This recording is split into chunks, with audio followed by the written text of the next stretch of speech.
saacadu waxay ahayd 11:47 daqiiqo habeenimo waa xilliga dadku hurdaan laakiin gurigani waxa ka socda qorshe sheedaan hal wicitaan oo la duubay daqiiqadaas ayaa noqday mid daboolka ka qaaday mid ka mid ah sheekooyinka dambiyada ugu madow ee abid aan aragno ku soo dhawaada kiiska naxdinta leh Jennifer and Matthew Johnson. On September 28th, Jennifer Gledhill called police to report her husband, Matthew Johnson, missing. The disappearance of Matthew Johnson, a Utah father and husband, and the arrest of his wealthy wife, Jennifer Gledhill, for first-degree murder. Jen in our home before and, breaking bread with him. And then it turned out that she's responsible for his death. It was shocking. gudaha guri weyn oo ku yaala Cottonwood Heights waxa ku noolaa qoys u muuqday mid dhameystiran aabuhu waa Matthew 51 sano jir naftiisa u horay dalkiisa wuxuuna ka tirsanaa cutubka 19aad ee ciidanka ilaalada qaranka Mareykanka ma ahayn askari caadi ah wuxuu ka tirsanaa ciidamada koofiyada cagaaran taasoo micnaheedu tahay inuu ka mid ahaa ragga ugu tababarka adag ciidamada Mareykanka dhinaca kale Jennifer waxay ahayd 41 jir kalkaaliso caafimaad iyo hooyo dhashay 3 caruur ah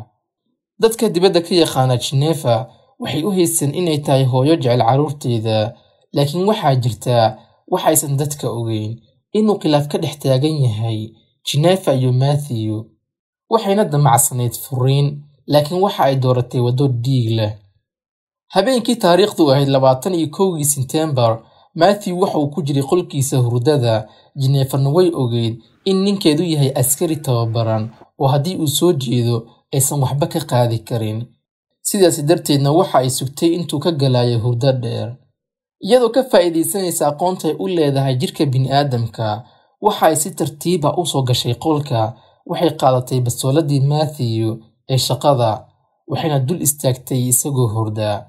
waxayna xabado ugu tirsay madaxa xagaas ayuu ku nafbaxay Matthew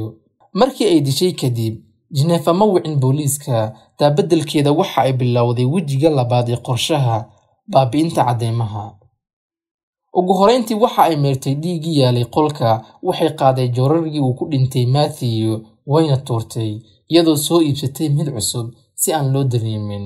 intaasi kuma ekaan waxay qaadatay meydka ninkeeda waxay saartay gaariga qoyska waxayna geysay meel cidla ah oo keen ah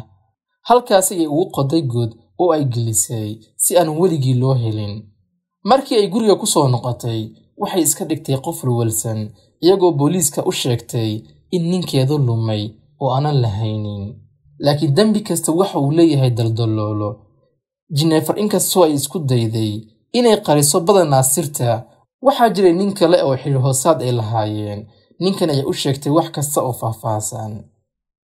ninkii oo naxsan ayaa duubay wicitaankii ay kula hadlaysay wuxuuna u geeyay booliiska wicitaankaasi oo la duubay 11:47 daqiiqo ayaa noqday caddeynta ugu weyn booliisku marka ay baareen guriga waxa ay ka heleen dhiig yar oo ku haray rooga hoostiisa iyo gidaarka inkastoo ay aad u nadiifisay October 2024 Jennifer waa la xiray waxaana lagu soo oogay dambi dil heerkiisu yahay darajada 1 Jenniferna waxa ay sidaa ku gashay xabsiga halkaas ayna ku dhamaanaysaa sheekada kiiska Matthew Johnson iyo Jennifer